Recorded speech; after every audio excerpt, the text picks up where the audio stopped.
गुरुर्ब्रह्मा गुरुर्विष्णु गुरुर्देवो महेश्वर गुरु साक्षात् परं ब्रह्म तस्मै श्री गुरवे नमः। श्रीमत्कारुणिकं महागुणनिधिं पूर्णप्रभाभासुरं निर्द्वन्द्वं निरपेक्षकाममलं निस्सङ्गमाध्यं विभुम् नित्यानन्दमयं निरीशमतुलं निर्मुक्तकर्मादिकं श्रीकृष्णाख्यगुरुं भजेह्यमनिशं श्रीसिद्धसन्तोषणम् वेदशास्त्रविधिख्यातं पूर्णबोधोपदेशिकं सुगुणाकरं दयानन्दं राजयार्यगुरुं भजे। श्रीराजयोगिप्रियशिष्यम् अमलानन्ददीक्षितं पंढरीनाथयोगेन्द्रं सद्गुरो ते नमो नमः। अस्मद्गुरुसमारम्भां कृष्णसान्धीपमध्यमां श्रीमहाविष्णुपर्यन्तां वन्दे गुरुपरम्परां। పరంపర గురువులకు వందనములు. శ్రీ శివరామ దీక్షిత పరంపరలో అవతరించినటువంటి శ్రీ రాజాదిరాజ మహారాజచంద్ర శ్రీమద్భాగవత శ్రీకృష్ణ దేశికేంద్రుల ప్రభువర్యులచే విరచితమైన శక్తిద్వయ నిరాసకంభైన శుద్ధ నిర్గుణ తత్వ కందార్థ ధరువులు అను రాజగ్రంథములోని 19వ కందార్థమును గురు కరుణతో మననము మీ ముందర చేసుకుంటున్నాను. ఏమంటున్నాడు ఈ కందార్థములు అంటే, ఆకామికత ఎట్లన బాగుగా వివరింతు చెవుల పండువుగాగన్ అఘమ నిగమోపనిష సాగరమదితార్థమవల సాంగోపాంగముగా దయతో వినుడి సాంగోపాంగముగా ప్రాఘార్త చరమార్థ యోగములకు సంయోగముగా వించి నే గుర్తెరిగినదంత సాంగోపాంగముగా దయతో వినుడి సాంగోపాంగముగా. ఆగామికత ఎట్లనా బాగుగా వివరింతు చెవుల పండువుగాగన్ అని అంటున్నాడు ఇక్కడ. అంటే ఈ ఆగామికత అనేటువంటిది ఏదైతే ఉందో, ఈ రాబోయేటువంటి జన్మ యొక్క కథ. ఎందుకంటే ఇది దేవతల కథ కాదు, బొబ్బిలి కథ కాదు, మన కథ అని చెప్పుకున్నాము కదా. మరి ఆ విధంగానే ఇక్కడ ఆగామి కథ అనేటువంటిది ఏదైతే ఉన్నదో, ఇప్పుడు ఈ ప్రారంధములో ఈ శరీరముతో అనుభవించేటువంటిది ఏదైతే ఉన్నదో, మరి ఈ శరీరముతో ప్రారంధము ఎంతవరకు ఉండాలో అంతవరకు అనుభవించి ఇది మళ్ళీ వెళ్ళిపోతుంది కదా. వెళ్ళిపోయి మళ్ళీ వచ్చేటువంటి జన్మ ఏదైతే ఉన్నదో, రాబోయేటువంటి ఆ జన్మకు కారణమైనటువంటి వస్తువు ఏదైతే ఉన్నదో దాని గురించి చెప్తున్నాడు ఇక్కడ. ఏమనంటే, మరి ఇక్కడ ఈ నేను అని ఇప్పుడు ఈ యొక్క పాత్ర ప్రారంధంలో ఈ పాత్ర అనేటువంటిది ప్రారంధంలో అనుభవిస్తున్నాము కదా. మరి ఈ శరీరము ఇది వదిలిన తర్వాత, అంటే ఇప్పుడు మనము నాటక రంగాన్ని చూసినట్లయితే స్టేజ్ మీద మనం ఇప్పుడు ఆట ఆడుతున్నాము కదా. ఈ సాంబయ్య అనేటువంటి వాడు ఒక వేషము వేసుకొని ప్రదర్శిస్తున్నాడు ఒక ప్రదర్శనశాల యందు. ఆ ప్రదర్శన కాగానే మళ్ళీ ఎక్కడికి పోతాడు అంటే, వేషము వేసుకున్నది ఎక్కడ అంటే వాడు తెరసాటున, కాబట్టి మళ్ళీ తెరసాటుకు పోతాడు. ఆ తెరసాటుకు పోయిన తర్వాత మళ్ళీ ఈ నాటకం పూర్తయిన తర్వాత మళ్ళీ ఇంకొక వేషం వేసుకొని మళ్ళీ స్టేజ్ మీదకి వస్తాడు.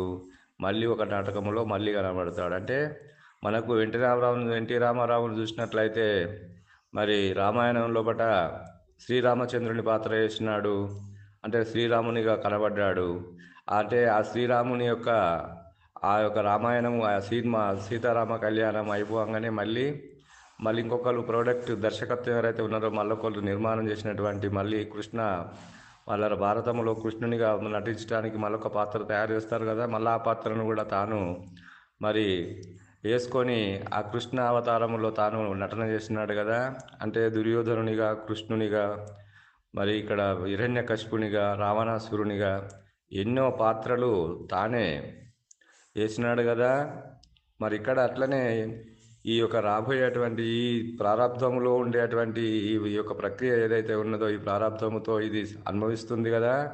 ఇది అయిపోయిన తర్వాత మళ్ళీ మళ్ళీ వచ్చేటువంటిది ఏదైతే ఉన్నదో అలాంటి అది ఎన్ని వేషాలు అది వేసి విప్పిపోతుంది. కాబట్టి ఏది అంటే ఈ జనన మరణాలకు మూలమైనటువంటి వస్తువు ఏది ఇక్కడ అంటే ఆ జనన మరణములకు మూలమైనటువంటి వస్తువు మూలము లేని గుర్తెరిగే శరీరమే ఇవన్నీ అవతారాలు వేస్తుంది. ఇవన్నీ అవతారాలు ఎత్తింది అదే. కాబట్టి జనన మరణాలకు మూలమైనటువంటి వస్తువు ఏదో దాన్ని గురించి గురుముఖత తెలుసుకున్నటువంటి విషయము, మరి దానికి అతీతమైనటువంటిది జనన మరణములు లేనటువంటిది.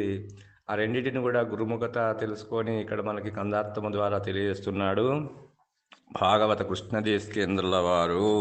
కాబట్టి అందుకొరకు ఏమంటున్నాడంటే మరి ఆగామికత ఎట్లన బాగుగా వివరించు చెవుల పండువుగాగన్ అని అంటున్నాడు. ఎందుకంటే ఈ ముందు జరగబో కథ ఎట్టిదనగా బాగుగా వివరించు చెవుల పండువుగాగన్ స్పష్టంగా చాలా విడమర్చి చెప్పడం జరుగుతున్నది. కాబట్టి మీరు ఈ చెవులకు వినసొంపుగా ఉంటే ఆ చెవులకు వినసొంపుగా వివరిస్తాను వినండి అని చెప్పుతున్నాడు. మరి అగమ నిగమోపనిషసాగరమదితార్థమవల సంఘోపాంగముగాన్ అంటున్నాడు. అంటే అగమములు అని అంటే ఈ అగమములు అనేటువంటివి ఈ అగమ శాస్త్రాలు అనేటువంటివి ఏవైతే ఉన్నాయో అగమ శాస్త్రాల ద్వారానే మనకు ఇక్కడ ఈ దేవతలు అనేటువంటి ఆరాధింపబడేటువంటి వాళ్ళు ఉపాసక జన హితార్థాయ మరి బ్రహ్మను రూపకల్పన అని అన్నట్లు మరి ఇక్కడ ఉపాసక జన హితార్థాయ బ్రహ్మను రూపకల్పన అన్నట్లు ఆ బ్రహ్మము అనేటువంటి ఆ దైవం ఏదైతే ఉన్నదో నిజం దైవం అనేటువంటిది పరమాత్మ స్వరూపాన్ని ఆ కల్పన చేసి నానా రకములుగా ఇక్కడ మనకు ఈ యొక్క గుడులలో అంటే వైష్ణవ దేవాలయాలు, శివ దేవాలయాలు ఎన్నో ఒక్కొక్క దేవాలయంలో ఒక ఆ పాత్ర అనేటువంటి ప్రతిమని పెట్టి విగ్రహాన్ని పెట్టి ఆరాధిస్తున్నారు కదా. అలాంటి ఆరాధించేటువంటిది శాస్త్రాలు అయితే ఉన్నాయి అవి అగమ శాస్త్రాలు.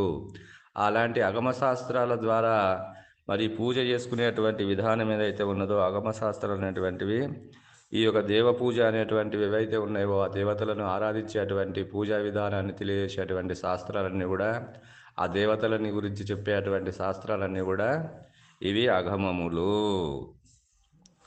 మరి ఆ విధంగానే నిగమములు అంటే వేదములు. అంటే వేదమునందు కర్మకాండ, ఉపాసనకాండ, జ్ఞానకాండగా విభజించి వ్యాస భగవానుడు 4 వేదములుగా విభజించినాడు. అవి ఏమి ఇక్కడ అంటే మనకు ఋగ్వేదము, యజుర్వేదము, సామవేదము, అథర్వణ వేదము అనేటువంటివి ఋగ్వేదము, మరి యజుర్వేదము, సామవేదము, అథర్వణ వేదము అనేటువంటి 4 వేదములుగా ఈ 4 వేదముల నుండి మరి నిర్ణయం చేసినటువంటివే 4 మహావాక్యాలు అని మనకు పెద్దలు నిర్ణయం చేసినారు కదా. ప్రజ్ఞానం బ్రహ్మ, అహం బ్రహ్మాస్మి, తత్వమసి బ్రహ్మ, అయమాత్మ బ్రహ్మ అనేటువంటివి ఏవైతే ఉన్నదో 4 మహావాక్యముల ద్వారా మరి ఈ జీవుడు బ్రహ్మస్వరూపమే కానీ అన్యము కాదని తెలియజేసేటువంటి ఇవి మరి వేదముల నుండి నిర్ణయం చేసినటువంటి మహావాక్యముల ద్వారా మరి ఈ జీవుడని మరి దేవుడని అనుకుంటున్నావు కదా నాయన. కాబట్టి జీవుడు మరి స్వయం బ్రహ్మ స్వరూపమే కానీ ఆ యొక్క బ్రహ్మస్వరూపమే కానీ అన్యము కాదని 4 మహావాక్యముల ద్వారా తెలియజేసేటువంటి ఈ వేదముల యొక్క సారాంశము అని మనకి ఇక్కడ నిగమములు అని మనకు పెద్దలు నిర్ణయం చేసినారు.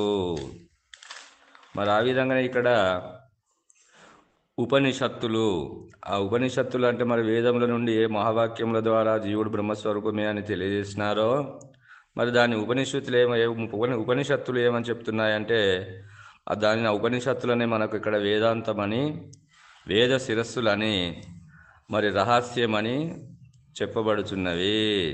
మరి వేదములో చెప్పినటువంటి ఏ జీవుడు బ్రహ్మస్వరూపం అని చెప్తున్నావో అది సర్వం కల్విదం బ్రహ్మ నేహనా నాస్తి నకించన బ్రహ్మనో నకించన అని శృతులు చెప్తున్నాయి కదా, ఉపనిషత్తుల యొక్క శృతులు. కాబట్టి సర్వం కల్విదం బ్రహ్మ, నీవు ఏదేది చూస్తున్నావో అదంతా బ్రహ్మమే. కాబట్టి నేహనా నాస్తి నకించన, అది తప్ప ఏమీ లేదు. కాబట్టి ధన్యమైనటువంటి వస్తువు లేనే లేదు. అంత బ్రహ్మమే ఆ బ్రహ్మస్వరూపమని తెలుసుకోమని మనకు ఉపనిషత్తులు చెప్తున్నాయి కదా. దానిని మనకి ఇక్కడ ఉపనిషత్తులు అని అంటున్నాడు. మరి ఇంకేమన్నాడు? అఘమ నిగమోప నిససాగరమదితార్థమవలా సాంఘోపాంగముగా దయతో వినుడి సాంఘోపాంగముగా అని అంటున్నాడు. అంటే ఈ యొక్క సాగరమదితార్థమవల అని అంటే ఈ వేదమునందలి కర్మయోగము, జ్ఞాన నిర్మితంబైన శాస్త్రములు అంటే న్యాయము, వైశేషికము, సాంఖ్యము, యోగము, పూర్వమీమాంస, ఉత్తరమీమాంస అనేటువంటి ఏవైతే ఉన్నాయో షడ్దర్శనాలు, ఈ షడ్దర్శనాలకు ఈ యొక్క ఒక్కొక్క మహర్షి ఉన్నాడు కదా. ఒక్కొక్క దర్శనాన్ని కనుక్కున్నటువంటి సాంఖ్యము, యోగము, వైశేషికము, పూర్వమీమాంస, ఉత్తరమీమాంస అనేటువంటి షడ్దర్శనాలకు ఈ యొక్క షడ్దర్శనాలు కనుక్కున్నటువంటి యొక్క ద్రష్టలు ఉన్నారు. వాళ్ళే ఇక్కడ మనకు వాళ్ళు మరి మహర్షులు. కాబట్టి ఒక్కొక్క శాస్త్రాన్ని కనుక్కున్నటువంటి వాళ్ళు కూడా వీళ్ళందరూ కూడా ఈ మహర్షులే. కాబట్టి అలాంటి మహర్షులు కనుక్కున్నటువంటి షడ్దర్శనాలు ఇవన్నీ కూడా మరి వేదాంతములకు ఉపనిషత్తులు మరి ఇవన్నీ కూడా మరి సాగర మర్దన చేసి అంటే క్షీరసాగరమును మర్దన చేసినప్పుడు మనకు ఆ ఒక వాసకి అనేటువంటి తాడును కట్టి ఇటు దేవతలు రాక్షసులు ఆ యొక్క క్షీర సముద్రాన్ని చిలికినప్పుడు అందులోకి వచ్చేటువంటిది ఏది వచ్చిందంటే లాస్ట్కు అమృతము వచ్చింది, విషము కూడా వచ్చింది. అంటే విషము రాక్షసులకు మరి ఇక్కడ దేవతలకు అమృతం అని చెప్పి కొట్లాడితే అది లాస్ట్కు శివుడు కంఠం యందు మింగినాడని చెప్తారు కదా. మరి అలాంటి సాగర మర్దన చేసినటువంటి ఇవన్నిటినీ కూడా ఇప్పుడు షడ్దర్శనాలు ఏవైతే ఉన్నాయో వేదములు, శాస్త్రములు, ఉపనిషత్తులని ఇవన్నిటిని మర్దన చేసి మరి తరచి చూడగా మరి దానిలో తేలినటువంటి సారాంశం ఏది అంటే క్షీర సముద్రమును చిలికితే వచ్చినటువంటి సారాంశము అది అమృతము కదా.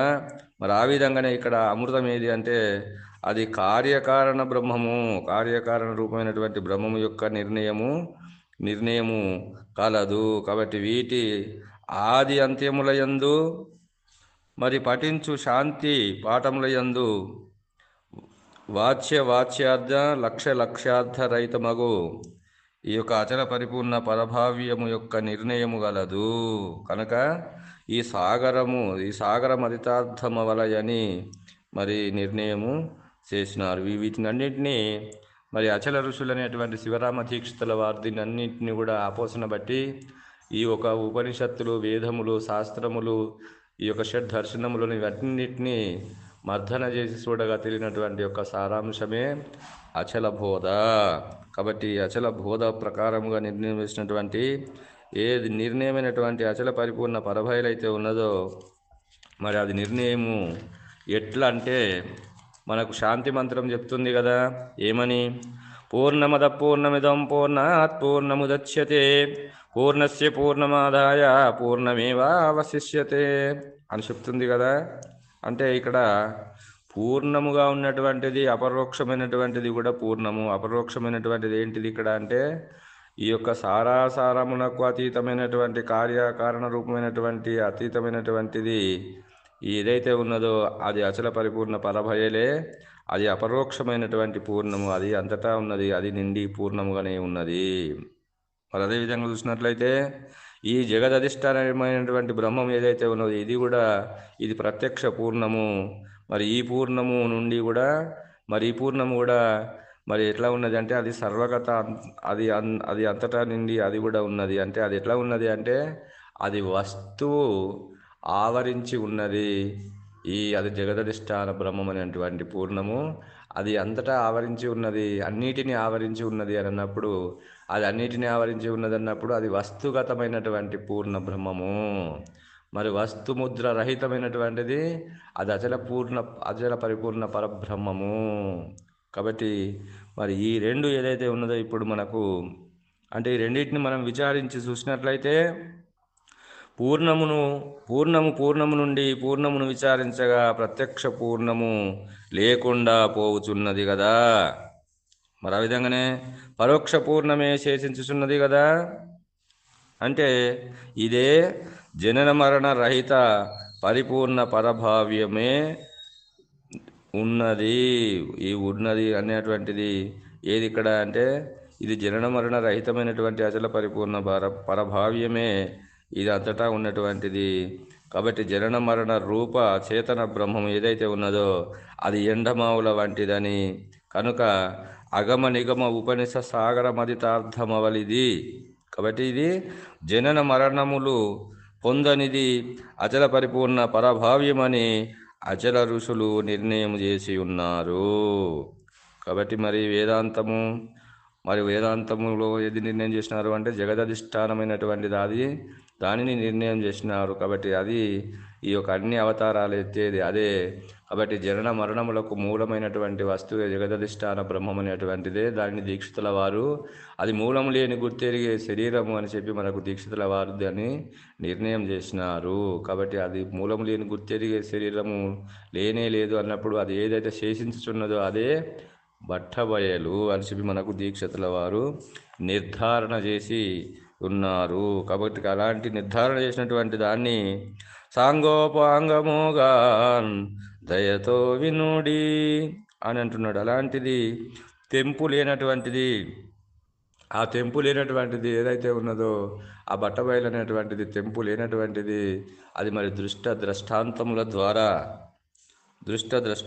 ద్వారా తెంపు లేకుండా ఉన్నటువంటి దానిని తెలియజేస్తాను. దయతో వినుడి అంటే ప్రేమతో వినుడి అని చెప్పి ఇక్కడ మనకు భాగవత కృష్ణదేశ కేంద్రుల వారు మరి తెలియజేస్తున్నాడు. ఇంకేమంటున్నాడు? ప్రాగార్త చరామార్త యోగములకు సంయోగము గావించి నే గుర్తెరిగినదంతా సాంగోపాంగముగా దయతో వినుడి సాంగోపాంగముగా.